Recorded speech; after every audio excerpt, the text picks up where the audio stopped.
Call this edition of the March 23 Toledo Planning Commission. The order, you all rise, please, and remove any masks. Brian, can you lead us in the pledge of allegiance? I pledge allegiance to the flag of the United States of America and to the republic for which it stands, one nation, under God, indivisible, with liberty and justice for all.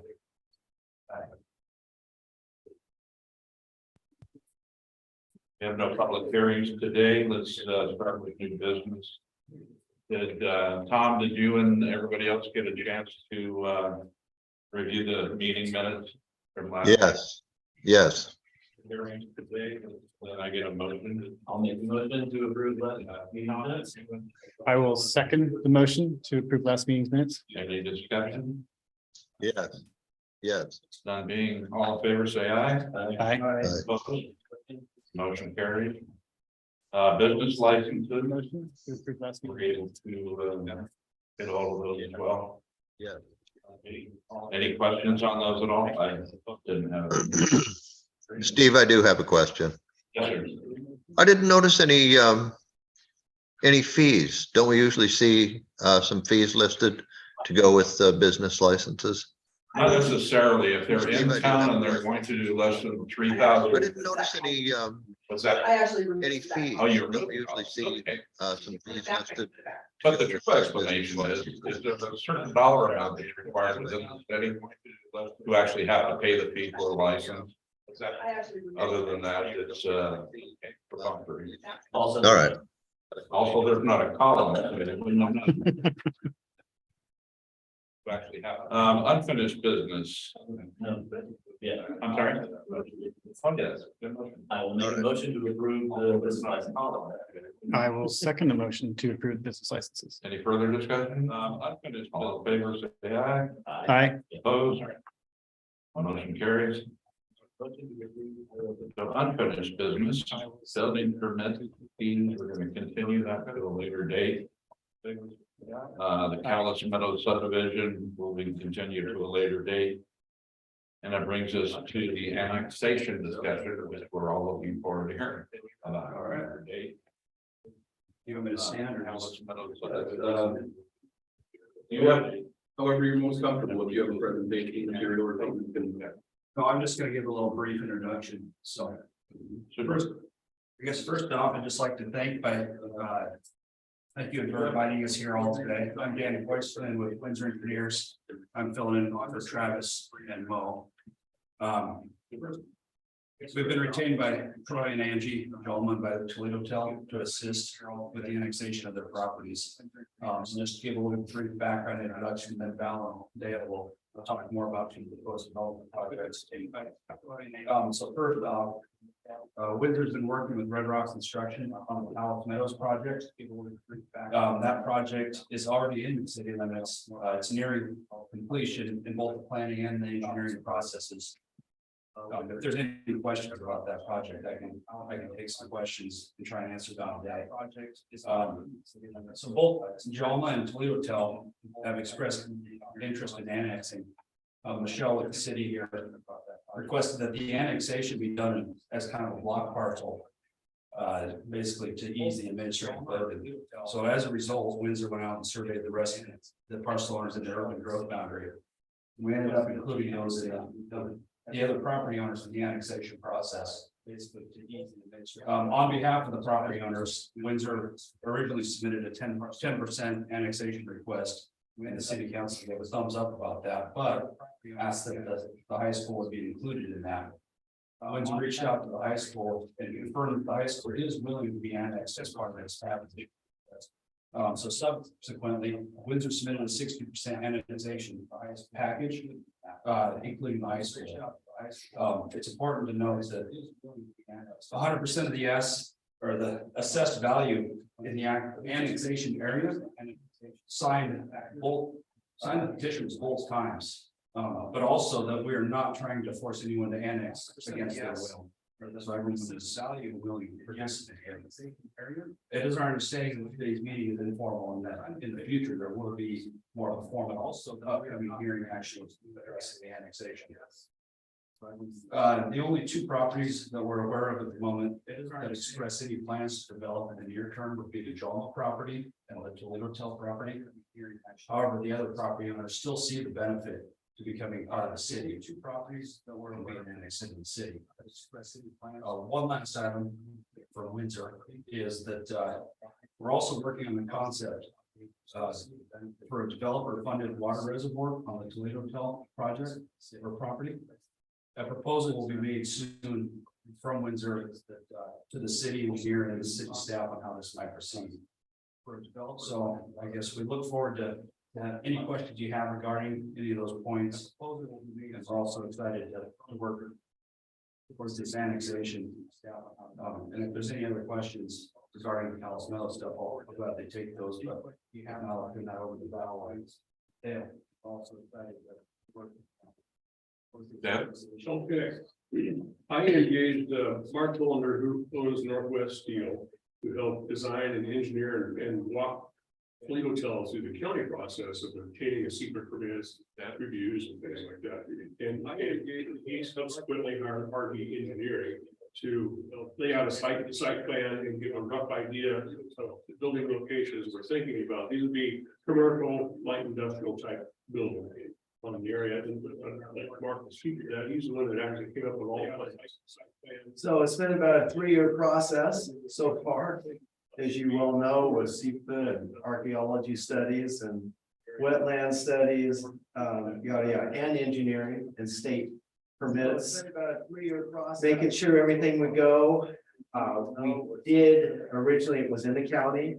Wetlands being incorporated into the city, I think will bring benefits to both sides for permits and whatnot. Light industrial, he was also hoping maybe one would be retail, which would be a little more tax revenue for the city other than just light industrial. We started out, we knew we had a well with about 50 gallons a minute, and I saw that as a real asset. So from right off for fire control, we knew that we probably have to build a water tank. So I came up with a crazy idea. Dale was saying that eventually they wanted to incorporate it in the city. The city was short of water. So I saw this as a win-win for the city. We could build a water tower, then sell the water tower and everything to the city with the well. The R&B engineering has worked on that with the state. The state thought that that was probably going to be a win-win for everyone too, and so they could move forward to it. And so Toledo Tel has spent probably a little over $70,000 in engineering fees, state fees, permits, studies, etc.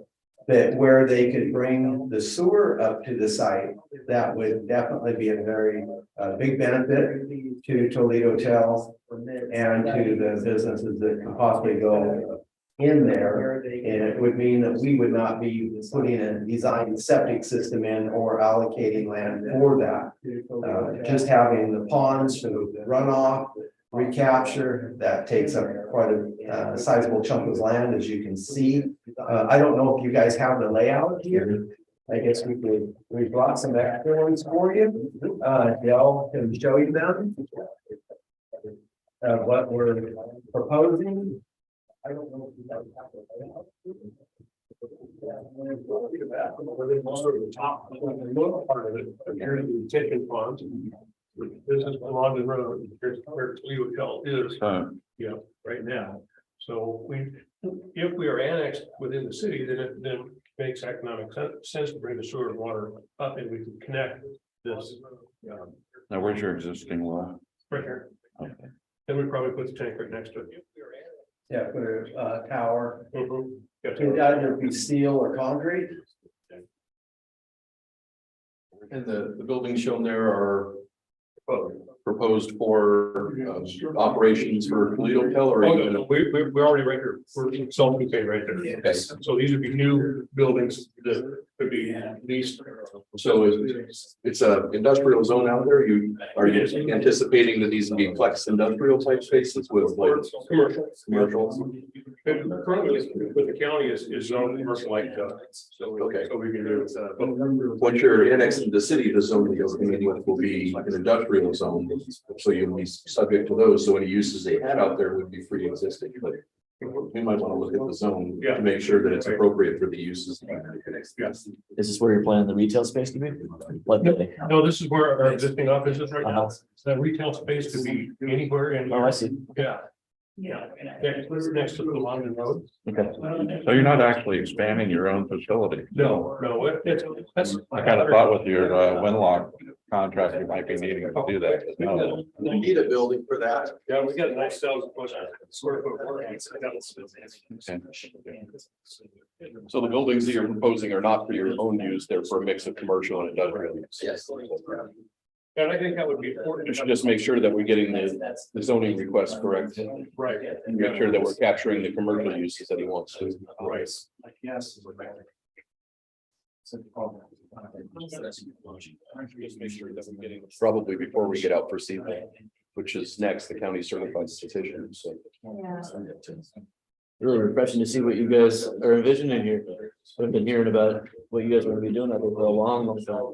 Yeah, and none of it's what I see on these plans. Yeah, and the annexation became like reality. We slowed things down here. Yes, all the utilities. Yes. So how far along are you intending to permit this in the county and then? No. You're gonna wait, till you get in. So you're gonna wait and submit it through the city and build it. Excuse me, but do I have amnesia or is this the first we're hearing about this well? I don't know, Mike Johnson sitting back there, he'd be the one to know. Hey, Mike? Do you know of a well on the Toledo Hotel property? I know, I've heard that there's a well up there, but I don't know. Oh, I'm not senile. No, I had heard this, the water tower plans too, but. I haven't, I'm not as familiar with the details of it. I do know that there's a well up there. Is it intended for municipal use or just to serve their? Or we can do both. No, they could build the tower and then the city could take over that. Yeah. It'd be much cheaper for the city if we built the tower and then sold it to you. Or worked out a lease or something. Yeah. Is that part of the water plan at all? Yeah, so the water system plan did identify the building, and because we knew that this was a potential proposal, so the water system. Mike plan- Johnson, the city consulting We engineer.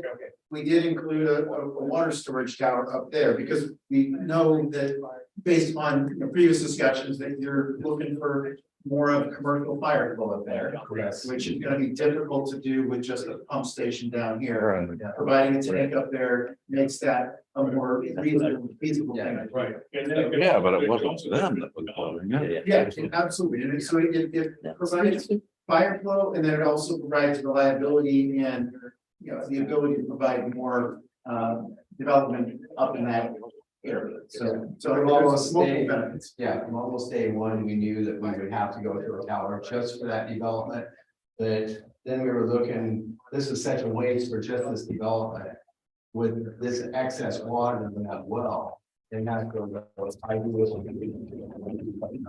be very beneficial to Toledo. So my recollection on the well was that there wasn't the water rights on that wasn't as clear. And I had to go back and look at it, the correspondence of John to have something to look at that early. So what the water rights, not have water rights, but the state liked this idea so much that they thought that wouldn't be a problem. yeah, I know how. Well, I think it's a great idea, in implementing that idea, the water rights are important. I mean, Right. yes, the city is currently trying to get Right. more water rights for their existing wells. And while the state thinks it's a great idea if they could have more water, we have to get the legal authority to do so, right? So it's not, my point is, no, this would not happen overnight. Right, so I mean, if it's possible to get, to establish water rights for that well, then that becomes, certainly a potential asset for the project in the community, but if you can't establish a water right for it from the city's legal ability to use it, you're essentially functioning as an exempt well with a maximum of 5,000 gallons a day. That's in the So that's the, one my building, understanding of kind of the legal framework. around it. two walls. But there's always, the chance you make something work. Yeah. So. what was the size of the tank, do you remember? Oh my gosh, I want to say it was 80,000 Oh, wow, gallons. that's big. Yeah. Do you know how tall it was? Well, they had different configurations depending on the diameter and the height. It did not determine whether it was going to be more feasible to go to a steel tank or a concrete tank. The engineering firm was thinking concrete, the salesman was thinking steel. Right. So there we go. I just talked to Mike about that. He came up with a diagram of tanks and stuff like the sizes. And like Mike said, we'd be better off to go steel because you can always go quite always go steel compared to concrete, you lose a lot of it at a certain height. And I think the bigger is better because we got like towards the future. Yeah, and I think, I forgot to tell you, I think I saw one bill coming out of the engineering firm for working with the state on just this item. Right. Yeah. So we have done some preliminary work as part of the water system plan, evaluating options. And would it be better to have a ground level tank that you pump out of, or to have a taller tank that would be able to operate by gravity? Right. And our preliminary analysis with the city staff was that the preference was to do a taller tank and to be able to flow by gravity. And if you're flowing by gravity, you need the bottom 70 feet is essentially what's necessary to hold the water up to provide adequate pressure. You need minimum 30 psi of pressure. So 70 feet is approximately 30 psi. So we were looking at something that was in the 120 feet tall, 130 foot tall to get that storage sitting above 70 feet. And that's really most practical with steel. Concrete, you can go up to 50, 60 feet. Beyond that, it's just not very practical. Sure. So. Well, when we were thinking about placing the containment system, we won't see it. So if you can go over there, I don't care how tall. Sure. And as long as you pay for it, we're your Huckleberry. Can I answer any more? Well, I just had a question, Mike. When we were discussing the water system previously, and we were all talking about a tank that would be necessary up on top of the hill. I just had a question, Mike. Were we talking about a different tank? No. Or we just didn't know where it was going to be placed?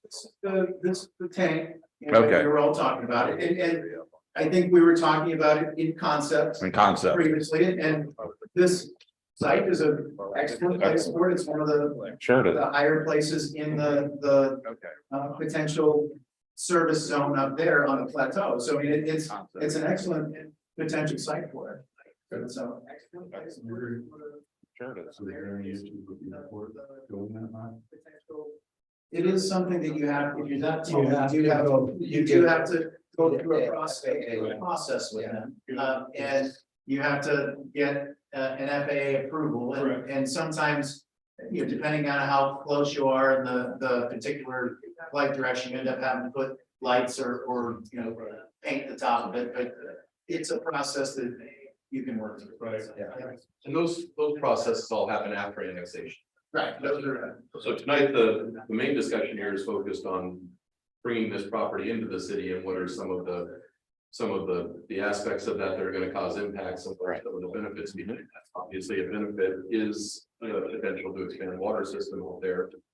Because you always want that to be on city property where you can. So that's part of in property in the city. But the actual construction and design of those things is complicated, takes a long time, and that's not part of what we're hearing about today. So just to kind of keep everybody in the right framework. So just a Sorry, project manager question. So who has ownership for following up on the water rights discussion? We're working on that. So I just had a question, and kind of one more towards what God's getting at on the non-residential, that's for me, understanding what the water and sewer demands are, that's the harder one to pick, you know, you can estimate residential water demands very easily, you know, there's a lot of data available that a single family residence uses this much water. Non-residential is harder to estimate because there's a wide range. You can have, you know, a warehouse that has a single bathroom that doesn't use much water at all, or you can have more of a water dependent use that needs a lot more water per square foot. And I know it's early in your thinking, but do you have any thoughts or ideas as far as what types of uses or businesses that you might want to attract in these types of places? Probably not a business that's gonna require a high volume of water, like a large CNC machine shop, where you're running through all the time. Right. Because what are we gonna do with these for the water? So that part, you know, that'd be part of the whole thought process. I'm working doing another one right now, though. Any business that has a certain amount of use of water, you're gonna have to recapture and recycle it. And you're gonna have to go into a filter system. There's two main companies in the world that actually do that. Interclean and then what's the other one? I'm working with Interclean on one. They bring in the filters, the pits and everything to recycle it. Just like a big giant wash rack, but on an industrial. Because if they're using a lot of water in manufacturing, they cannot anymore put that in a sewer system. Sure. With regulations, so it must be filtered and treated. Which would add to the cost of the development. Right now, I don't see that. That's not what they're looking for. So you're looking for more of the light industrial, small manufacturing type stuff. If it's a filter system, you're responsible for paying for that. Would be probably us. Yeah, that'd be the. I think we, well, it's that. Yeah, that's a cost back on this. Yeah. That costs a little bit by now. Tying to the existing city water, or this is going to be city water service this area up here, and potentially this out towards the freeway. No, that need to tie into their present city water system. So that was like, go into the existing towers to tie in. Or That's tie in. Those are coming down from all that. Anyway. So the Cowlitz Meadows proposal is looking to bring water from essentially the location of the existing reservoirs with the booster station up 505 and then back down Clemondon to the Cowlitz Meadows site, which would go right past the Toledo Tower. So that again makes a nice fit. And then Cowlitz Meadows is also proposing to bring sewer up Toledo Beta Road to their site. Now, it wouldn't come all the way up to Toledo Tel yet with their project, but it's not that far. Once it gets to Cowlitz Meadows, it's not that far away. Yeah, so it's not, it's more achievable once it gets to Cowlitz Meadows. Exactly, yeah, that's a short one. Yeah. The biggest thing from the engineering point is putting the sewer and water lines into each path will be different than if we had to go to an on-site septic. And so that's why, you know, we're holding everything until it's annexed, and then it makes it very clean for everyone. Yeah, no, I do. You're gonna need. Yeah, on your site, you don't have to have the septic in the reserve sites. So do you anticipate with switching over to the public sewer and water rather than the on-site septic, that you're gonna have an increase in density of uses on the site? And we're not seeing that. No. Not seeing that, so this is the density that you're anticipating. That's my marching orders. So nice. Between all the buildings? I'm sorry. What's the ground covered? It's just a, yeah. It's gonna be landscape. Yeah, that's good. Oh, yeah. There ain't gonna be a lot of ground covered. We're gonna use present dirt that we have to move for validating and landscape. I'm just having crazy ideas because I haven't thought of what we have to do. Something crazy. I was curious if it was gonna be cement or if it's gonna be a lot of ground. I don't know, just having great thoughts. It looks like, hey, you could do something with that. Yeah, I don't know if this is Red Rock, Colorado or not. I mean, no, it's not, but you know, it's also. It's not the best case, right? Not with that attitude. I can't think you're gonna have a whole lot of open area left to you after you do the paving for these buildings. And just remember, this is not Ohio either. In a lot of that park in the back, you're gonna have to have You're gonna have a whole lot of open access to that. Yeah.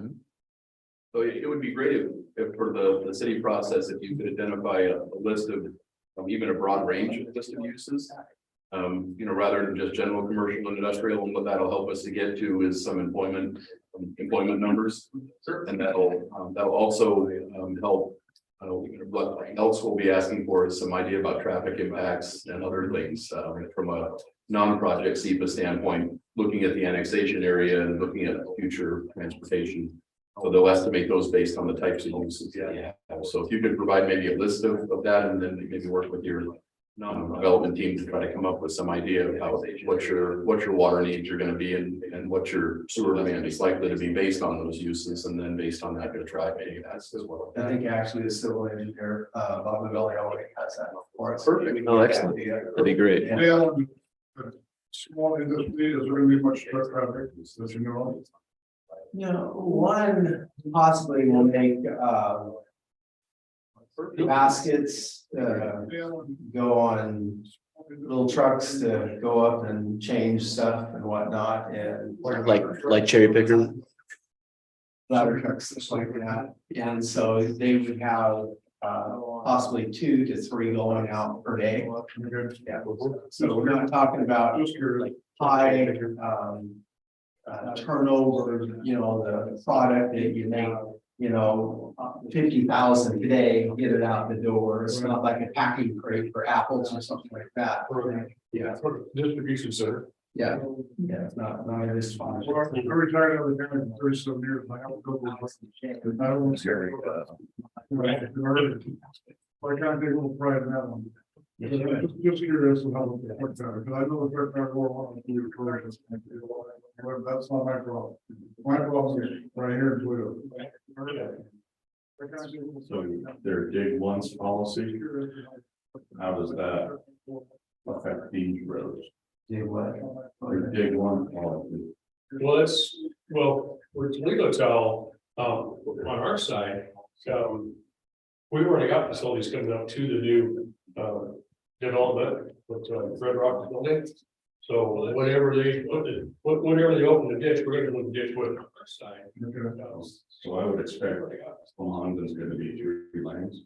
You're gonna have to put a turn lane in there. I don't know, what you have to do with traffic studies. 5 and 5 and 5 and 6. If we could reach out the log trucks out there, then we wouldn't have a problem.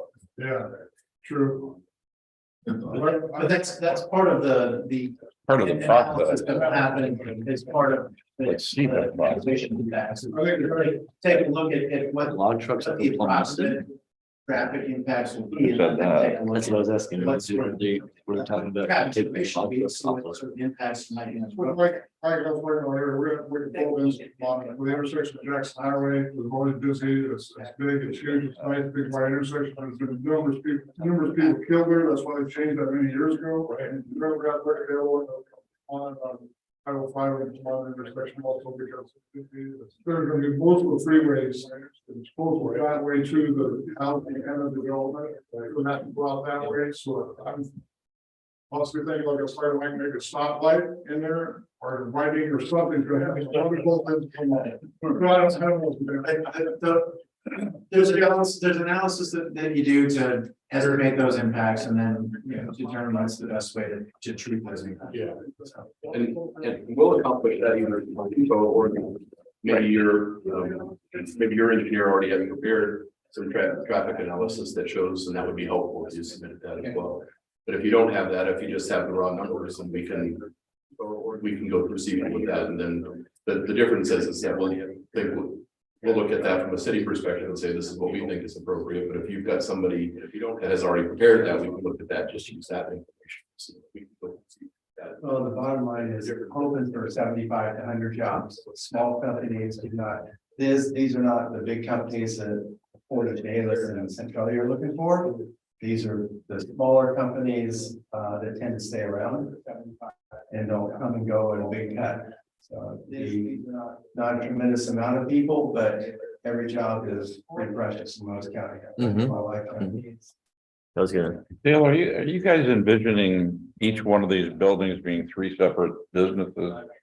Are As a you, potential, are you anticipating that you might be, divvying up a building to two and one, or giving somebody an entire building? I designed and engineered the buildings so they could be opened up totally, or they could be blocked into three. So if Toledo Hotel says, here's a company that has 5 employees, they sure the heck don't need the whole building, nor can they afford it. So here's a wall. mhm. Yeah. Modular. Well, from a utility standpoint, are you going to, 3. it will be set up for 3? Yes. Okay. Wow, okay. It's easy to do Modular. right off. Well, from a utility standpoint, are you going to? Yeah. All right. Wow. Thank you. Thank you. Yeah, Thank you. now fold that up and put it in your pocket. I will. So, you can just stay longer? Do you need this back, or can I keep it? No, you can have it. Excellent. Right, we'll just put it out. Okay, this one thing. Okay. Yeah, this one thing, what you work over the office space connected to the Toledo Hotel. Windsor is only. Yeah. It's very similar. If I get some information. On those buildings, they have office and. Right. Yeah, right.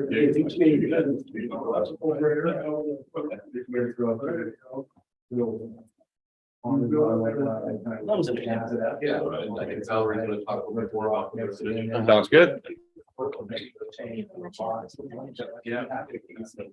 Right. Under photos, you can see quite a bit of stuff that we've you can see some of. Have a seat, Valerie. We'd like your cup of coffee. I'm guessing that these are 15,000 here. I did think they're 100 by. That's a lot. Yeah, it is. Square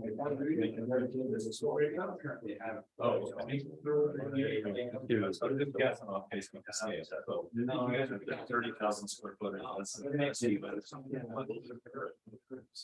Yeah, so this is. Phases. Yeah. Good, just things and different images today than I have seen them before. One that, I don't know, what's, I believe it doesn't have a mixed use zone, but some of the uses in there are different. That's good enough, or you may want to split some area. Yeah. So that when there's some commercial. Yeah, that's, well, yeah, it's one of the. Yeah, I wonder if I was Going to these meetings with people where you're seeing detailed plans like this, or are these brand new and more detailed? These are brand new. Okay. I got them today. So this is. Then you No, know. So loading costs. Yes. Okay. And this, you know, like all the landscape and all the. Yes. They're one. So have something nice to drive on. Right, and you're being parking. Right. What do you think is the one that's as you coming off the line?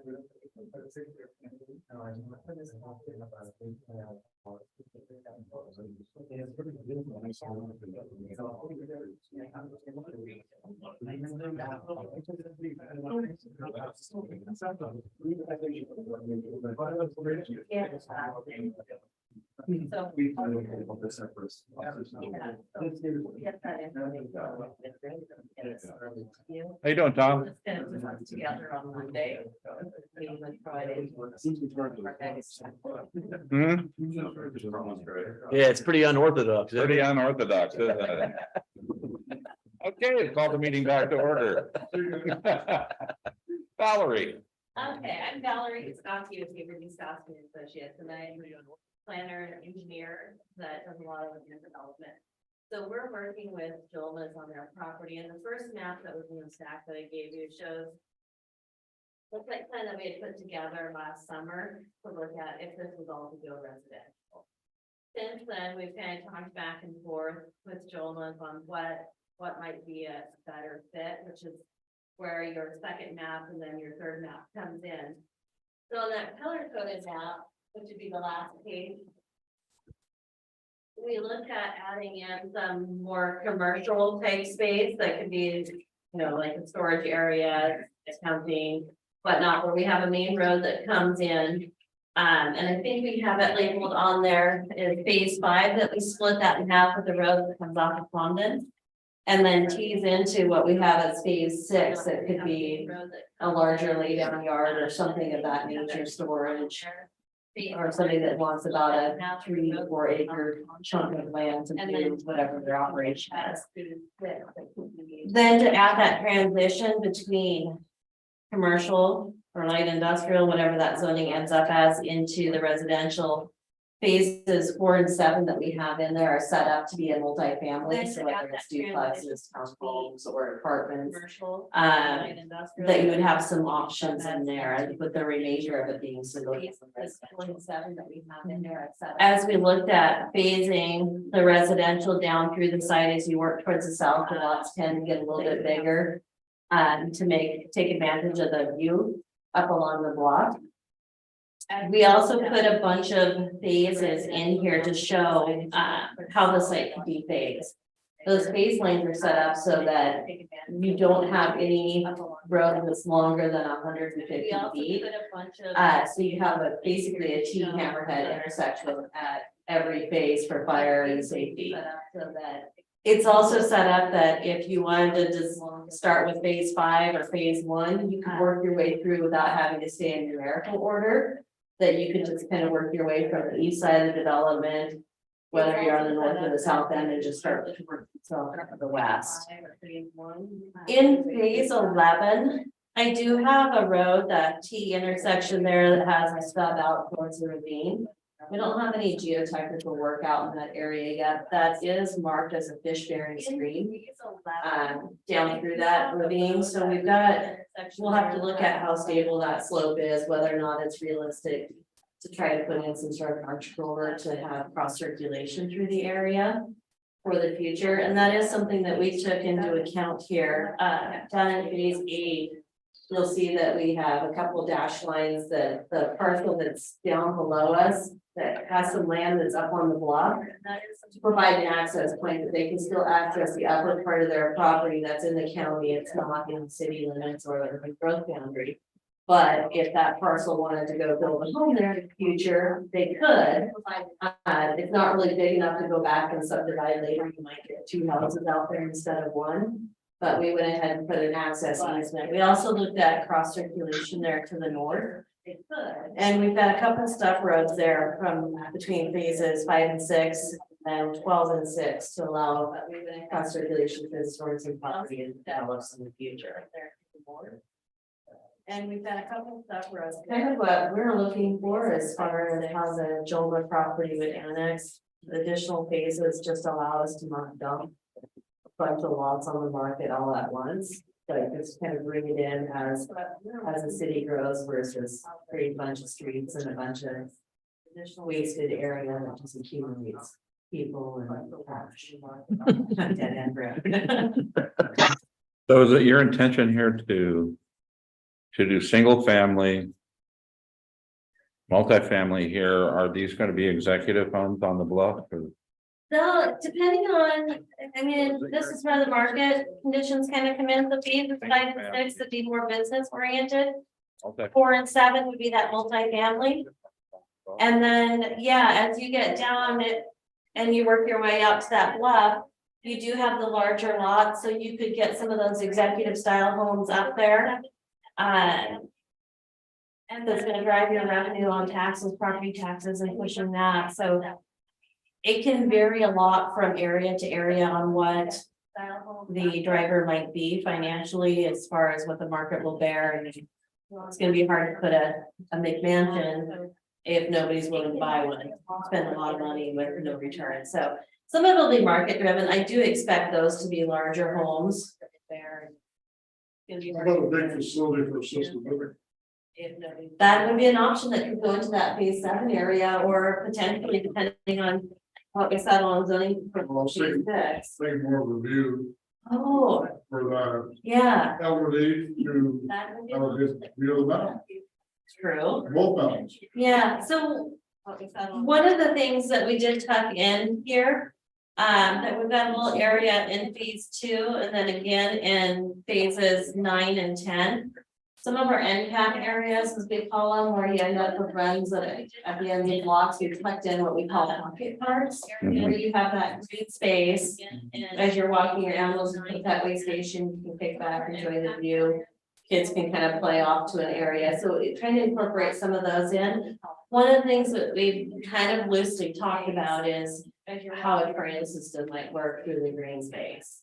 Because we do have a lot of area out on that block and that goes good, but it's not buildable. Right. And that conversion to open space, so. Still kind of playing that around, we'll have to do a lot of geotechnical work done prior to commit something, but those are the ideas that we're talking about, is trying to build a community that people want to live in. That conducive to traffic and emergency services. Well, what we did before, when I was younger, we made a pit right down here, rock pit. After we cleaned out the rock pit, we let it fill up with water and then made a park out. of it. Now we have a walkway room, and there's 1 million people that are walking daily. And that's something that could be feasible in that wetlands up there, to have a walkway of some sort, that could go around it. So I think Red Rock has some wetlands on their property. Yeah. Yeah, and I don't know, we haven't had any, We mentioned the Fishberry stream. yeah, so that's down the ravine and our property line runs right at the base of that ravine. So that was one of the things we were talking about the trail. It looks like it's pretty steep that you're not gonna get like play equipment and whatnot. But you could potentially get a trail worked in there to where people then you can loop in and tie into the sidewalks or the streets and you can move people through an area. We've been working on the trail for years, it goes through around the city here, too, next to work. Up from the grade school and back around 505.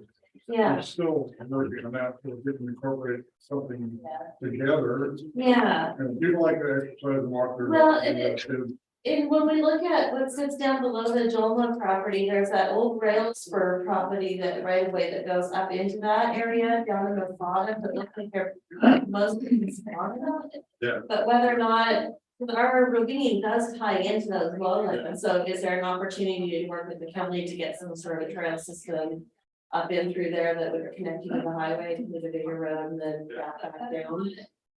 So I mean, there's potential there for all sorts of things, and I think maybe where you're heading is putting together a master plan for the city. To start looking at how that can all come together. Very much. Yeah. That sounds like another task. So Valerie, the phasing and the lots and these other things are conceptual at this point. They're not part of the annexation. They are requirement. not part of the annexation. So This is just concept conceptual. To help us to visualize. the Yeah, density. so we haven't run due diligence as far as verifying that we 100% that we don't have wetlands. We haven't seen any indicators. We don't know for sure where our slope setbacks will be, so there is a chance that our road configuration, things like that will change, but this is kind of our base. You know, from the 50,000 foot level of what we would see a property like this developing and what we would envision. And just so that we know, there's nothing here there's nothing through the annexation process that commits an applicant. Don't any of that stuff. It's just in concept. This is in concept and it's something that they're providing to help us to anticipate what densities and what levels of development to anticipate when they do it. Is this the first time that commercial was even conceptually conceptized about this spot? It's been something, you know, when I first talked to Troy a couple of years ago on this. We had looked at the idea, well, what if I do big blocks of apartments and then put in some other uses and then trying to work out towards residential along the block.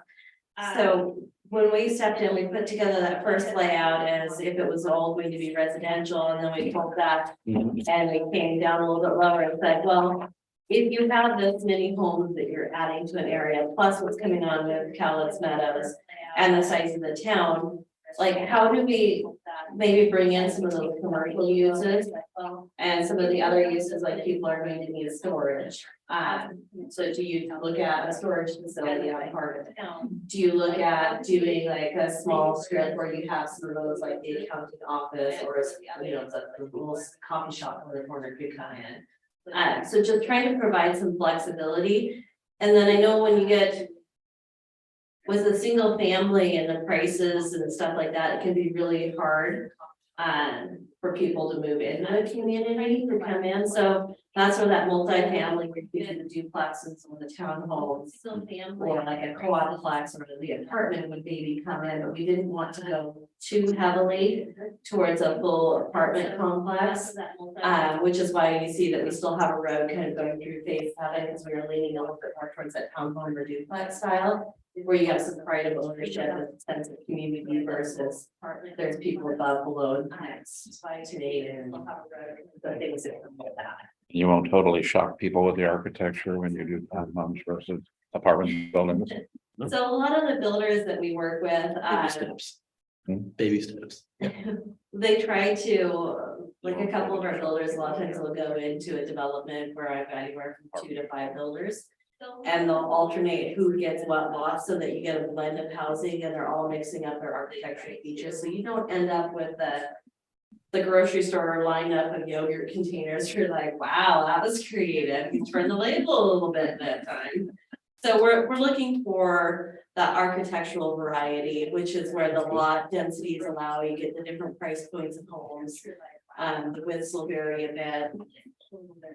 Allows you to have the 60-foot wide lots, we can get a 3-car garage on. Townhomes, a lot of times. We've looked at a combination of doing rear loaded so that you have nice street frontages, do a garage if it's coming in off the front, tuck it in and allow some more parking that way.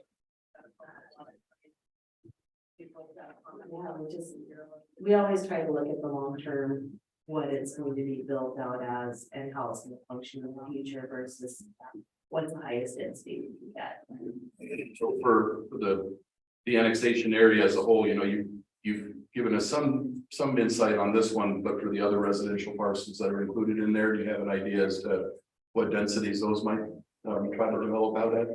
No, I don't have a good handle on that. You know, we were actually on Monday looking at this property that, you know, if we were to extend the road in phase 11, where our north arrow is, that parcel, I think it's about just shy of 7 acres. You know, but it's got that ravine on it and some bluff where it looks like the usable area, just kind of eyeballing the topography and aerial topography, but it looks like we maybe only have about 3 usable acres. So out of that, you start looking at trying to get residential right up, because you can start pushing it up into the highway there. So that may be an area that should really be residential, and I don't know what the proposed zoning on it is currently. It looks like this map here has it at the, I think it's Sorenson. Looks like residential on this map. Yeah, so I've seen it as residential on one. So maybe that's something that would be better suited towards a commercial. I mean, 3 acres would get you like the small Trader Joe's type. Yeah. Grocery store. Commercial retail. Yeah. Do they have the ability to request zoning at annexation? Yes, So that'll be go through a petition to change the zoning after the fact. if they come in with one zoning and then ask for a different one, they have to go through the rezone process, which is another. Yeah. Like Valerie's talking about it on that. Yeah, so we haven't spoken with the landowners. I know that property is for sale right now, or was. So whether, you know, what their interest is on going one way or another, to me, that one speaks that it might be better suited towards a commercial use. Yep, I'm talking about that one. So you can see that ravine kind of, that stream just traces right down through it. You know, it turned on, this is the GIS that turned on, stream buffers and it didn't show stream buffer. Yeah, if you go into some of the DNR mappings, yeah, they're, or some mapping tools, and it starts to show 3 different information.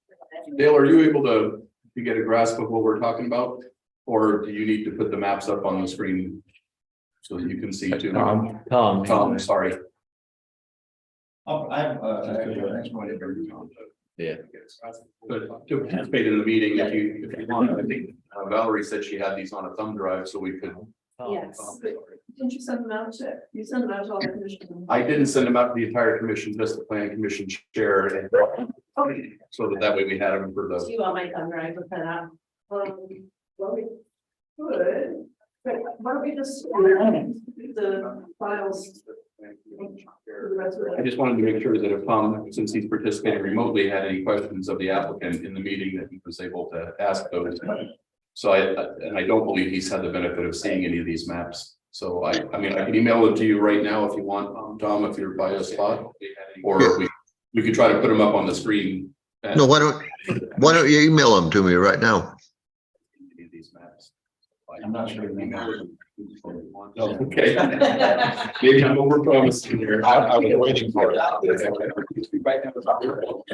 We could use our hands. You just want. I was. Take a screenshot. I hold it up, you take a screenshot, we're good. So Valerie, on the non-residential, so the commercial, I hear, maybe the larger blocks we're thinking might end up being like a type of mini storage or something like that. Yeah, so like whether you put it in a deep storage or maybe you get a small contractor who needs like storage yards way down. Something of that nature. Okay, so, well, not a lot of traffic, nor not a lot Not of, traffic, or water sewer. no. And then the other smaller commercial were more like a neighborhood commercial type. Yeah, exactly. It's not gonna be anything that's gonna generate, it's more to serve the neighborhood. Sure. Give them somewhere to walk versus drive, if they're walking on, our map. They can stop in for a coffee or whatever, but. So you didn't. More small neighborhood. So, and then even as far as utilities go, I know at one point there was a question of like extending like the city, making sure that they don't share the cost of development as a whole. And I think so long as you hold what your code is, your code does pop in like 1102 and 1105.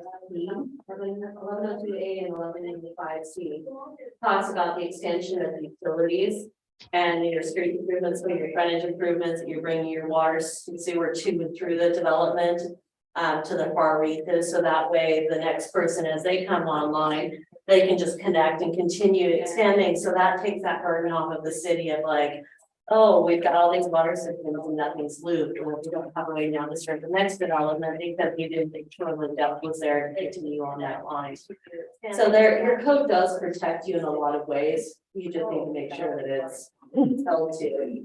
And there's exceptions to everything as far as how frontage improvements are included and impacts related to that. But generally speaking, code as a whole, especially with the larger developments, does give you the the city isn't bearing the burden of having to come back later and do the street improvements and do.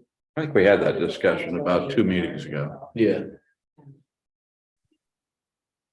So have you done any analysis on market absorption or anything like that to project what the market is for these and how quickly they might build out?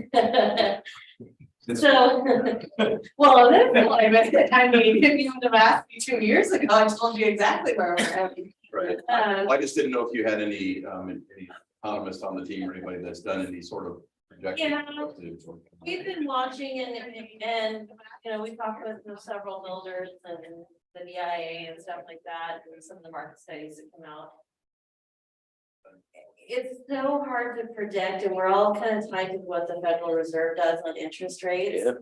And, the one thing. They have said they're gonna have it back down to 2%. What are you talking about? But the one thing that is nice about the interest rates having gone up, it slowed some of the demand. It does do that. So that we're seeing like the timber prices came back down on the lumber packages. We're starting to see the pipe prices drop. The things like right now, we're having a shortage of light poles of all things, not the light itself, but the pole.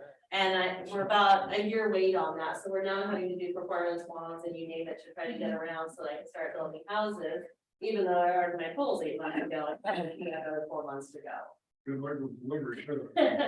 So those things all play in, and that's where I'm hopeful that the higher interest rates that hopefully short time has allowed that supply chain to start to catch up and prices to self-regulate. You get a question? Yeah, so when you're phasing these out, are these phases gonna have different price points? And obviously, they will to some degree, but. You know, one phase is gonna be a whole lot cheaper than. Say 6 or 7, like really high end home. You're No, gonna have anything from a $400,000 house to $2.5 million house. I don't think you're gonna see that big spread. In a development that we did down in Washougal, that was similar in size, we do have lots of down as small as like 4,000 square feet in that one, and we terrace all the way up to about 14 to 15,000 square feet. And those at the top, I mean, you see down the Columbia River Valley, see Mount Hood, you can see St. Helens. I mean, you've got like kind of around there, frontable views. Those lots, I mean, those homes are 4,000 square foot ones are starting around 700,000 in that development. Our high-end homes will be a couple million. So you're going from just under $1 million to probably up closer to 200. It really depends on what builders come in and what the community wants and like what the demand is. I don't foresee dropping these all on. I don't foresee that we put price tags and labels on, like in this phase is going to go for X amount. Generally, I would expect as you get towards a green space, historically, those have always sold for a bit more. The lots tend to be a little bit deeper and wider because of the setbacks, especially on the green space. Usually there's a wetland or a ravine or a steep hillside that helps to increase that lot size, which then kind of drives the price out. But I wouldn't imagine that we're going to see a spread of $2 billion on this. I wouldn't expect that. But you can expect that if there's a line out the model door, that the prices will increase. Even within the same phase. Yeah, one, not 10, not 2006.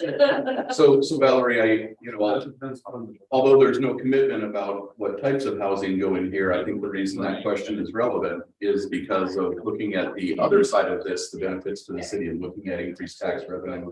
Yeah. And property values and land values are driven by home pricing.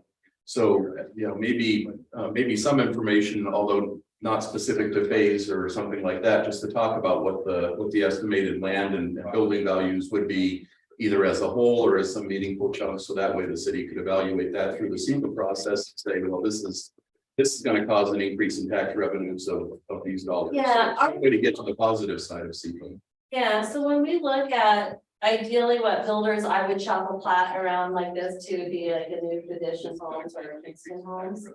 I don't know that new tradition's done much up in this area. They've talked about it here and there, but they build, they're privately owned. Home builder is not some national coming in. They typically, when they pull lot value out and look at just the home price. You're probably starting at a home price in vertical about $250 for their smaller ones. So then depending on the lot where that might push that and then go up from there. Depending on the lot cost. Yeah, so I mean, the builders I typically work with, we're doing brickwork on the front, stone wall. We're doing higher end finishes. We're putting in the mason floors. We're doing we're not using like the T111 siding. Everything's a bit more upgraded. That we're not looking for mass manufacturing where everything kind of looks the same and you slap a different paint color on it. That we're mixing up our architectural features. Whether it's more of a craftsman style or more of a modern look and kind of carrying that all. So in here, I would say, I mean, I think your starting price from, and I don't know your guys' market as well, I would say on the multifamily area, if we were going with townhomes, I would expect those in the high 3s, early 4s. And I know for single family townhomes. And that would give you a pretty nice townhome. as you move to the south, I would expect that you'll probably be 800,000. That's right. 800,000 That for the house and lot or just the house? for the house and lot.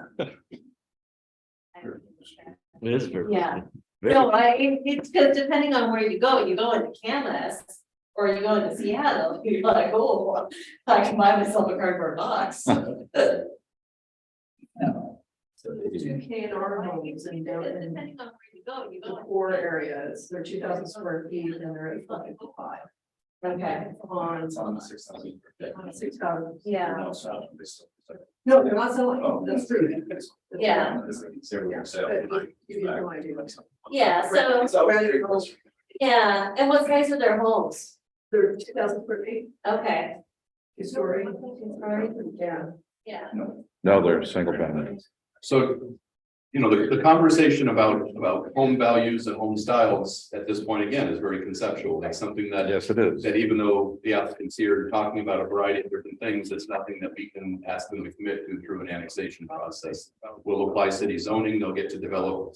If this annexation goes through council, we'll apply the zoning when it goes through there, and they'll have to comply with the zoning that are in place. That's what they get. But the positioning through the SEPA process is where we can require the applicant to provide mitigation measures to offset their impacts. One of the offsets for their impacts, of course, is the increase in property values and property taxes, which goes to that. So the way we should think about this in the context of the annexation isn't so much about, you know, is it going to be nice cabinetry, but about what increase in land value can we anticipate that's going to help to bring up our tax revenue to offset the impacts of bringing in the additional residences. And is that going to adequately mitigate for the impacts of those new residences about what increase in land? yeah, and I think like one of the first things that we had seen when we got involved in this is there was this idea of putting like super high density and rental stuff down along the block, and I was like, well, hold on a second, that's gonna rent the same as if you put it like, right on the highway. So like to maximize your property values, that's this idea of keeping that and creating that green space. And even with these little pocket parks that we tuck in here and there in our developments that we've done, we have found that we can pull higher prices out of a development on a per lot basis with those pocket parks, and the neighbors just love that. But Oh, it's yeah. like you add a bench, an old dog waste station, the HOA takes care of it and maintains it. It just creates a nicer development as a whole. Small town, city, and see. Yes, it's a crucial part of some city. So that, I mean, that's generally how we approach development, and we'll be working with Troy on this and the Jonas as they go through the process, and after we get through annexation. We'll really get all of our other base studies started, and we wanted to phases because at some point, if I dump all those on the market, I've got a pretty high cost, and if they can't absorb, then I'm just sitting on the money and it's going to buy really quick, and then I do more. A lot, nobody would. At some point, if I goes bankrupt. So by phasing it, you can kind of control what your demand is, and then you can also control what your price is. So you have that ability to sit back and say, hey, I'm not going to phase 3 yet because interest rates are high and it's affecting people's buying power, but it looks like we might see some improvement. So let's do a skip year or 2 and then bring the next 10 lots online. Or maybe you have like the demand of COVID where you're like, oh, let's bring on 3 lots or 3 bases at once. So there's some give and take there in planning that where we have to be able to react to what the market is. And that's good for Toledo as well, because we're very. Yeah. Neighbors, so we have to have time to respond. Yeah. So Valerie, has there been any estimation? The SEPA checklist was kind of vague on the whole idea about impacts to public safety, police, fire, and other public services. I mean, you have an idea about how the impacts of those may be mitigated or what those impacts may be? Yeah, so this is where, you know, the annexation, you guys starting to collect your property taxes. A portion of those would go towards funding your police in the city, and as it takes us through that development process, and we get the first couple phases of homes built. Like each phase that comes online is gonna put more money in your coffers to help support those. The single family historically tends to be less of a demand on some of the services than high density apartments. So just by reality and token of trying to really watch how we do our multifamily and looking at what maybe our best long-term value is there is going to also drive the increased revenue for you guys and hopefully lower all that lease demand. So one of the hurdles that we're seeing as we're reviewing some of the annexation, we've talked about this at previous planning commission workshop where we've been talking about the annexation. Is that because the city of Toledo has been compliant with growth management planning, but only planning for population growth based on historic trends. Their planning does not include this. And does not include this over a 20-year horizon. So therefore, some of the base infrastructure that would normally be in place in a community, number of police officers, number of city staff, number of firefighters, and even Isn't there? it's not there yet. And then as development comes online, in order to get that in place, there's a bit of a gap. Yeah. Because the city, we're trying to get the annexation done this year by June so that it can be certified and finalized and be on the tax rolls and collectible next year. But even that is just the up value of including the vacant farmland and the tax value. So that's not going to be an immediate jump in taxes for the city. But yet this will probably be developing over the next year and we'll see residents. Well, so the reality is what we're seeing in timelines, this does vary from jurisdiction to jurisdiction. From the time I take the bare ground, like once we get through annexation and then I start the pre-application process and I go through all my studies, my due diligence. Then I do the land use application, go through all of my engineering, work through the details.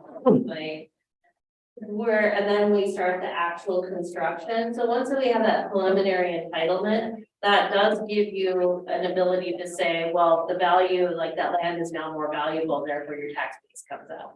When I have my approved engineering and I start my construction, that process from the time that I start my construction and you start through and get through my final plat and all of my bonding and stuff like that and get ready to start going vertical, that's about a year.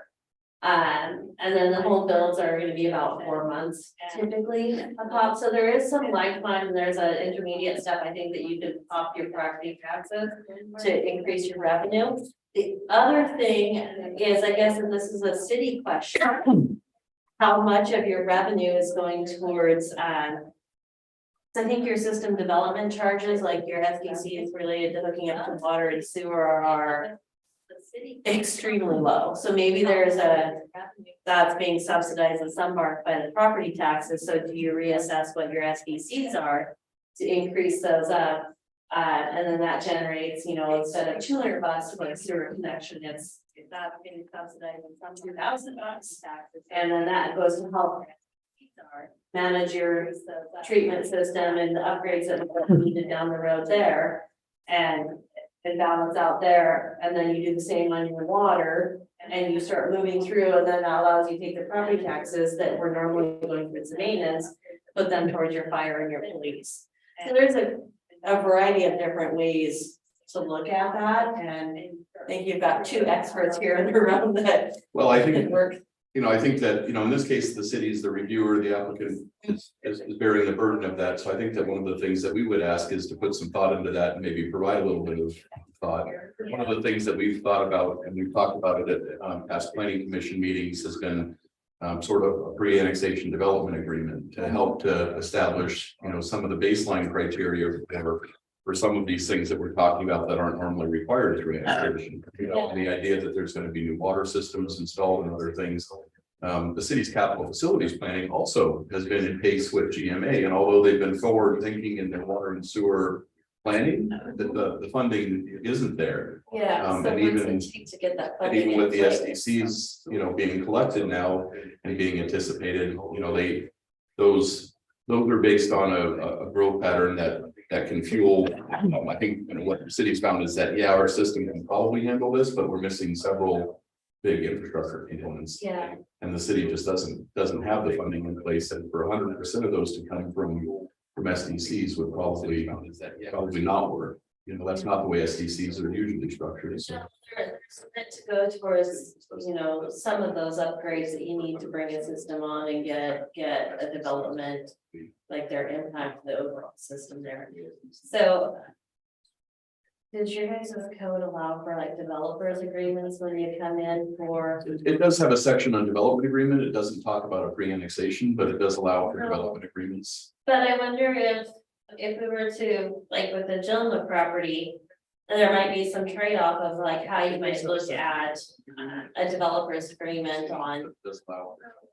how you might extend some of those preliminary approvals in lieu of preset, like that pre-annexation where you're talking about helping to offset some of that. Right. We've done that on some of our developments. Well, certainly in order for there to be one, it has to be a benefit to both. development and Yeah, the city, but so, I think it would be good if the city could put a little bit more of a structure around the development that's anticipated, the pace of development and the costs associated with that. yeah, Just because it is such a huge amount of unanticipated growth for the city. It's not, I yeah, mean, they have a police force of one police chief. yeah, And the first 50 residents that move in there, it'll take, the obvious small increments will come along to help with some of the city funding as you're annexing and taking in farmland and then as you're improving the value of that land. But each one of those has about a year lag as the assessor goes around and reassesses property every year. yeah. They reassess it with building permits, but those are the types of things that the city tax revenues will take a little bit of time to catch up with. So in that interim, it's going to be a very unpleasant time. And we're just trying to bridge that gap. It's really, really hard to grow and how that goes. I think easier for somebody like city of Seattle or the city of Portland, when they take in 100 acres, it's like water off that's back. But when you're smaller and trying to take that in, and that lag time becomes critical. So my thought would be looking at a recent annexation that we had done under a developer's agreement. We rezoned our property and we agreed to various different things about infrastructure, including some offsite work that needed to be done long-term. So we upgraded some pump stations, things of that nature. We're actually just looking at another one where we had about a mile of gravity sanitary that would have to be constructed through existing right of way. And the master plan kind of showed it cutting through some private properties and stuff like that. So we worked with the jurisdiction to look at optional routing where we were having to do basically a hostile takeover and the main right come off. But that would allow us 70 acres plus to develop. The jurisdiction to look at optional. And it takes a back and forth on how that goes, and it's a very long discussion to get to the point where you're setting a developer's agreement. But those options are there, and then it's like, well, like that mutually beneficial, that developers agree to then extend our preliminary approval for 5 years up to 10 years. To give us additional whatevers to like extend out our timeline as we hold the phase to let funds build up or the market come up and like play that game a little bit more. For maximizing developers' profit in lieu of getting some city services upgraded or online sooner. So those are all discussions that I think can be had. I would encourage a city to think about like what are like make a hierarchy if you don't have one on what's most important to us. Is it getting a better police officer and what's that impact? Or is it like this pump station over here, we know it's gonna have some issues. How do we do that? I know with this, we've already talked about like the water tower, the well, and a bunch of improvement that Toledo and Jolma and Red Rock will all be participating in commentary. There's opportunities for other agreements of that nature. Thanks, Bill. We put you on the spot on all that stuff. I know it's great information.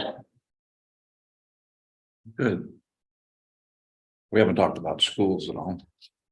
We haven't. I guess I could share with for those of you that don't know, the school district did just recently, within the last week, adopt a new capital facilities plan that includes recommended school impact fees. They have forwarded those off both to the city and the county. They are, as I recall, probably $17,000 to $19,000 a lot. So they're not inexpensive school impact fees. But those are something that's in place in GMA that allows the school district to build a capital facilities plan based on anticipated growth. And then to back the cost out of that, assess an impact fee on each new home as it's built, but they can't collect it. So the cities then usually have to go through a process to adopt an impact fee ordinance and then collect that on their behalf. We have SDCs and other things for utilities, so I'm just investigating now what more we need to do to be able to collect. And I'm working with the county staff as well, trying to stay in step with what they're doing. For now, those are likely to be conditioned through SEPA, and then payable directly to the school with a note delivered to the city is before they'll release building permits. So that's the process we're likely to follow in the short term until we can figure out how to get the school impact fee properly adopted and implemented through the codes. Are you guys also looking at traffic impact fees to try to get sidewalks for people that are sending trips through certain intersections that you can start making those? Certainly be a good idea. Mike, you want to talk at all about that? I mean, city at this point doesn't even have a transportation plan. Yeah. In a 6-year step. So, you know, So like I'm hinting you have an opportunity Yeah, here to talk yeah. about me make. I mean, I mean, you get the demand for my staff, take advantage. that is a way that you can collect additional revenue in order to be able to do improvements to your different transportation infrastructure. So I mean, in a GMA county, you could do a transportation capital facilities plan, establish what the projected number of new trips you're going to be expecting over some period of time, and then essentially divide your anticipated capital improvements by the number of trips you're going to anticipate, and come up with a fee per either peak hour or average daily trip. So if a development comes in, like a single family residence that has a 1 p.m. peak hour trip, and you have a fee of $500 per p.m. peak trip, then each single family residence would pay that fee, and that fee would then need to go towards these projects that you've identified to improve the transportation. So that's. It's a really nice mechanism. I mean, as a developer and a home builder, we all like to gripe about, oh. I just went and picked up my building permit, $15,000 in impact fees by the time I got through it. But really what it does is it allows you to add sidewalks, improve intersections. There's a lot of good that goes with that. In Clark County, we have various areas where you have your impact fees as a whole, but then there's specialized areas where there's a bigger problem and you basically pay a surcharge. We've done that as we've come in for our annexation. We've agreed to pay an extra $600 on top of the $800 that they're already going to collect on traffic impact fee for, this 170 acres. So there's a variety of different ways that you can assess those impact fees or put riders on there through developers agreements with annexations like that. The mayor was speaking about desire to have, this path system, So but we also do need to connect both of this and the counts, to the downtown Milwaukee manner. So like Clark County has park impact fees as well, so you pay if even you pick up, I think it's like $384 or something last time I looked. That goes into the parks fund that helps to build your trail system, improve your parks, add more parks. And each one of those types of fee that you want to think about adding and collecting, you have to do some upfront work for it. So if you want to do a park impact fee, you need to have some sort of park capital master plan where you've identified these are the improvements that we like as a community. These are the costs of those. These are the anticipated, new folks that would be using those, and this is the way, the math works to be able to assign a portion of those costs to the new development. So And there's some grants out there that'll help you put in some of those parks or some of those trails too. And the tricky thing about impact fees though is that they can only be used to offset the impacts of new development. So that usually means building new facilities. They can't be used for maintenance. So once you build all these parks, somebody's got to go out and cut the grass, somebody's got to go out and fix the trees and the benches and the posts when they fall down, and that takes more. natives. more city staff and more city resources. So just the idea that, yeah, we can collect these fees and build these parks, but then the city's responsible for Yes, maintaining. you want to really be careful about how you do it, that you don't go on wild putting trails everywhere, because then it's like at some point you look at yourself and like, Just the idea that, yeah. how do we maintain that? It can be a factor. I was actually a little concerned. No, I was actually more concerned with just walking traffic to connect. Yeah. Toledo with Toledo. Yeah, so there's, like, even when you look at schools and how kids get to school, like if you're within 1 mile of a school, in theory, you have to be able to prove that there's a safe walking path for the students. If there's not, then they have to get bused. And a lot of times it's just working it out with the school district directly with development. But yeah, I mean, we've got cross circulation into Cowles Meadows, so we can get people out to Toledo Vader Road, but when you come down, there's not a lot of room for sidewalks, and when you cross that ravine, you're looking at a pretty expensive project to, because you're not gonna just slap the sidewalk and cantilever it off of the edge of the road that's there. I mean, I might not walk over it, but. Well, I think the planning commission, in conjunction with the city council, have a pretty good idea that we need to be very cautious in our assumptions on our potential revenue sources, and couple those with our capital improvement programs so that, I think you put it well, we don't end up with miles of things that can't get kept up. And I think fundamentally that's what we're being asked to do as city officials, is to manage that Balance. so that we don't find ourselves in a pickle. Yeah, and I think like with parks and stuff, but it becomes a little bit easier when you look at that new infrastructure, like you're talking about the old rock quarry that's now the lane, this trail around it. Like you add bathrooms, you add a play area, because while you're adding those, you're keeping your resources for maintenance located to that same area, you're not setting them all over town. Yes, ma'am. Just like the last 2 years, I've got a grant, 3,000, first come, first served for the city park. I went in and replaced, dug up, and replaced the whole track system around there with new fresh rock. We trimmed all the trees there, took out all the dead trees, worked on our kitchen a little bit, that which needs more address more stuff to that. Also, there are grants for, like you said, for miles and miles of sidewalk. There is a grant. If you get applied early enough, you can pick that grant up to maintain those trails. Yeah, I mean, and whether or not you can get state funding to look at redoing that crossing of the ravine, as you could definitely later to add a bridge, or is it a separate detached pedestrian bridge that goes through that area as well?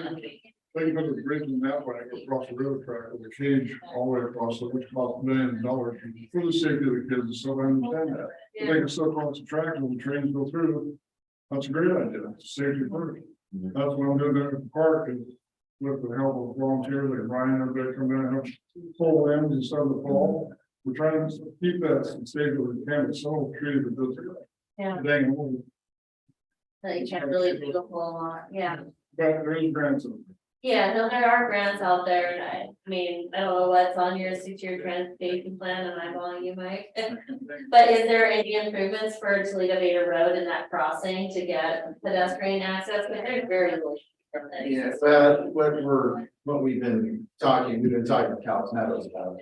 Yeah. I mean, you know, that impact up the hill, and we actually, Todd and I had a meeting with Lewis County here a couple of weeks ago to talk about what are the frontage improvements gonna look like, because that's still a county road. Yeah. And they have some say in that. And then if we were to condition Cowles Meadows on doing something to get pedestrians down to town, what would Lewis County Yeah. prefer or want to see? So Yeah. they prefer us to take Cowles Meadows on. Does Just, yeah, but I mean, as part of the annexation, sure, but you know, initially for Cowles Meadows, it's gonna be in the county until the annexation, maybe that changes. Yeah, so I guess that, you know, my big thought is when I'm looking at frontage improvements, if I'm creating an impact, then I have an obligation. Yeah, so I guess To do that improvement as well. My big thought. So with the like Kellett's Meadows, your core downtown.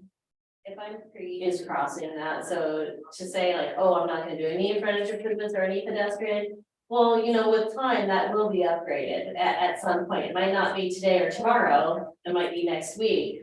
But if I do my due diligence and I know I'm sending trips and pedestrians that way, and I know that's how they're gonna get to school or to downtown, and I build my sidewalk right now. It might be 10 years before the next development goes on, and that's really how we look at development as it moves broad. So like if, take Palmden Road, if Red Rock and Callis Meadows does their frontage improvements along Palmden, and they put in the sidewalk, the curb, and go to the whole 9 yards, and they end at their property line. So when I come in as Jolma, say 10 years later, and I pick up at the end of that sidewalk and I continued on through my property, yeah, you had some sidewalk that ended at a barricade or a little asphalt ramp to the road for an interim period of time. But now, instead of stopping and having this whole section of Plumden Road that has nothing on it until you get to my development, like that becomes a city obligation then it fits. So if you hold everybody to that to and through, short of like, what cases am I thinking of? Superior, for road modifications. Yes. But doesn't the other HOAs on the sidewalk once it's in? I mean, the problem with getting grants to do all this is the same problem with the impact phases. You have to follow on maintenance for that. So typically speaking, like if you go inside a development, the sidewalk that's in front of your house, you're obligated to maintain. You can put together an HOA that says if the HOA is gonna maintain the sidewalks and then everybody's gonna pay their dues into that. When you get out to like a collector or a major road, you can put together, I believe that becomes the ownership, that sidewalk, because usually they're not having direct access on the road. I believe that sidewalk goes with the jurisdiction rather than the homeowner on the side. You know, most of them are in city right away. Is that the way the city set up? Yeah, both the sidewalks are Yeah. within the city right away, but the city code, and most city codes are this way, that the homeowner is responsible to take care of the sidewalk in front of their house. Yeah, even though it's right away. And it's in the right of way. Generally, though, it's only done with a major capital project. It's off. Sidewalk. Major part of the house. Yeah, there's some other trigger. Or, you know, there are times where it is a hazard. Right. You know, heating in it. right, Yeah. right. If it's broken up, you kind of gap, it's a safety issue, and the city can come in and be like, fix it, or we're going to do it, and tile clean on yet. Yeah. So there are just ways that if a homeowner isn't doing it, the city does have the teams to do it. If you don't have a sidewalk there, it is gonna take a massive like renovation where they're tearing down all but one wall and rebuilding to get that sidewalk triggered. So did the planning commission have any other questions of the applicant? No. Are there any other questions that you'd like to recognize from the audience, Mr. Chair? Mr. Joe, go ahead. Define the 15-minute city. No. Are there any other? The 15 minutes, I think. Doesn't the new green standard that's supposed to be coming out for the 15-minute city? I've not read that one. No, but Either. Where you should be able to walk to all your basic essentials within. Like Oh. the walking super stuff. Which apparently is in the pipeline. Yeah, I mean, there's also the pipeline at state level to limit all single family zoning for, you can do townhomes even on 10,000 square foot lots, so bigger. But we'll see where some of that goes. So. Like a 15-minute city, I think it's a nice idea conceptually to have an idea that you can walk. A lot of zoning doesn't, like house in the, take Clark County, for example. They went in and they took large swaths of commercial, they took large swaths of light industrial, large swaths of residential. So now everybody has to commute everywhere they go. And now they're like, oh, okay, maybe that's the best idea. So now they're trying to put in these little pockets of commercial here and there, and that it's just Like, but traffic's a nightmare because they didn't plan for it that way. Mhm. So it's a nice concept. Will it ever go? I think people are constantly those little tiny areas that have the commercial in the corner because it wasn't planned in from the beginning. Everyone's constantly trying to rezone it. It's like, well, you put a half an acre of commercial next to a single strip grassy runway of somebody's private airstrip, and you thought that was going to go where? But so that all plays into these development. Before they're even started here. Yeah, Because Toledo Towside of Vermont is going to have to probably meet that 15-minute requirement, especially for the work and development. I think, yeah. you know, one thing I've learned though, Joe, too, in the Lewis County growth meetings, and we found that out with Centralia and Chehalis, is a lot of the state's edicts only apply to cities of a certain size, and that we fall well below that. Right, they're trying to push it. Yeah. Because of all these smaller towns getting pushed up into these situations. Only So those are all implemented from the state level, they come down and then the cities are directed at whatever level you're planning at to implement policies and standards. So the city then goes through the process of adopting new code that implements those developments that happen after that new code is, that's the way those processes work. And so it's not something that as a condition of annexation, we can consider it because of environmental impacts from the overall annexation area and some things like that. We can't really ask the applicant of an annexation area to comply with a policy that the city hasn't yet adopted in their own code. Does that make sense? So those are state level policies that are being contemplated now. Once they get adopted at the state level, it'll be up to the jurisdictions then to update codes and adopt policies to be compliant with those. So that's the trickle down effect. The state doesn't regulate anything from that level inside city limits. For those are planning policies and other things that are implemented through zoning and And that's the key thought just said is that we make our rules set between words on but such that we allow it to happen, like the lower income housing, right? So you have a really nice variation of housing. So we just have to make sure we just don't zone to forbid it. So that's how it'll be with this ESG things. Is Politicians are. Yeah, and it takes a couple years for that trickle down effect to happen. And you can see some of that idea in here, like we recognize that connection to downtown isn't gonna happen overnight. So that was where the idea is, we know what Toledo is doing, they're gonna be looking for the Miller paint or, the bigger companies. Whereas we're looking for the accountant or the little tiny coffee shop that's locally owned, that starts to give that sense of community versus just a commuter neighborhood. That's where we kind of looked at, well, if we pull in some multifamily to transition from some of that commercially type work, but then we have that commercially in there to tie in. When we looked at that parcel across the ravine, it was like, well, it's 7 acres, which seems like a lot, but if you only have 3 usable, maybe that's like the little grocery store. And then if you can cross that ravine with a culvert, then you have a direct connection without having to go out to the Vito Road. So there's like some different things in there that can happen, and it really honestly comes down to a crap shot on who's doing the development, who the developer is and who they hire as a consultant and how they view it. Some people are gonna come in and say, hey, I want the smallest lot possible, I want the least amount of roadway, I'm gonna pack this as hard as I can, because all I care about is my dollar. I don't care about the end product, because I'm walking away and never come back. And you're gonna end up with those. So it's kind of recognizing that and seeing what you can put in place to kind of protect against it. But also recognizing what you do want as far as what we have in here, that transition of housing styles.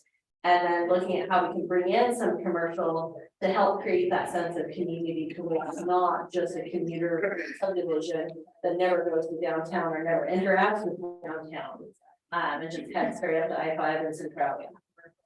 To help create that sense of community. With that, does the applicant feel like you've talked about everything that you'd like to talk about tonight? Yeah. Thank you both. Thank you all. Thank you very Yeah, much. thank you for very coming. I much. appreciate you being here, being a part of this discussion early on. It definitely helps us. Mr. Chair, did you have any other questions of the applicant or do any other planning commission? I do not. We have one other item on the agenda. And that's an update on the Lewis County Planned Growth Forum for other business. And Eric and I attended that meeting and I advised the city council just the other night of the attendance of that meeting.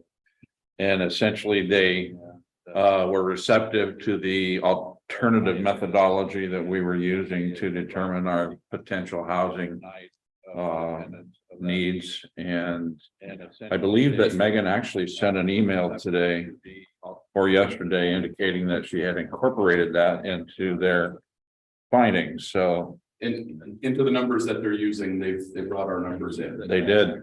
Which is probably why the mayor also got a call from somebody from housing and population at the state level too, so. I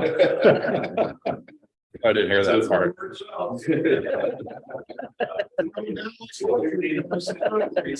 Doing what? So that was all I really needed to report at that they had accepted the numbers and incorporated them. Our next meeting, I guess, will be the official submittal of the numbers. That's the April meeting, so that they can go to planning commission and council within the. So so what I need to do is at least take those to council, and right now I'm waiting for Rachel to come back from her leave, so that she can add me to the next available council agenda, and then I'll be briefing them on not only the progress that we've been making on building permits and the conversations we've been having, but also on the numbers that I tentatively provided, hopefully get some info from council as to the direction on those. Do you have a preference? What council meeting you would like that, because I can probably help facilitate that. What's the date of, April? I thought she was not back till the 10th. She got back to the first meeting in April. She Yeah, got back to the second, but when was the county? I believe that's the It's the same week as this meeting next month, so third week. third Wednesday, third. So we would be meeting 2 days before that. The council. And that, I believe that. that wouldn't be enough time for me to do any significant updates to the numbers, but it would be enough time for me to at least brief council on what I've done and gain general input. We could like something personal there. We still have a lot of time to update those numbers even after. So once I get input from council, then I can attend the next growth meeting, and I can say this is the direction I got from council. I haven't implemented it yet, but this is likely to be after the numbers. So if council, for some reason, doesn't like what I've done, then at that point we could course correct, and even if I don't get the numbers done, like a meeting in 2 days. The county, their actual kickoff is in June. This is all pre-meeting and pre-work they're doing, and it's likely to be, this is the 2025 Lewis County Comp Plan update, so it's not going to conclude until 2025. So these numbers will, these numbers are the foundation for a lot of thought that goes into everything else, but there's still time to change. This is the short of my assumption update, so it's not going to conclude until. Very good. I do not have anything else on the agenda. Anybody sign up to speak that hasn't spoken? Can I get a motion to adjourn? I'll make a motion to adjourn this meeting. I will second the motion to adjourn this meeting.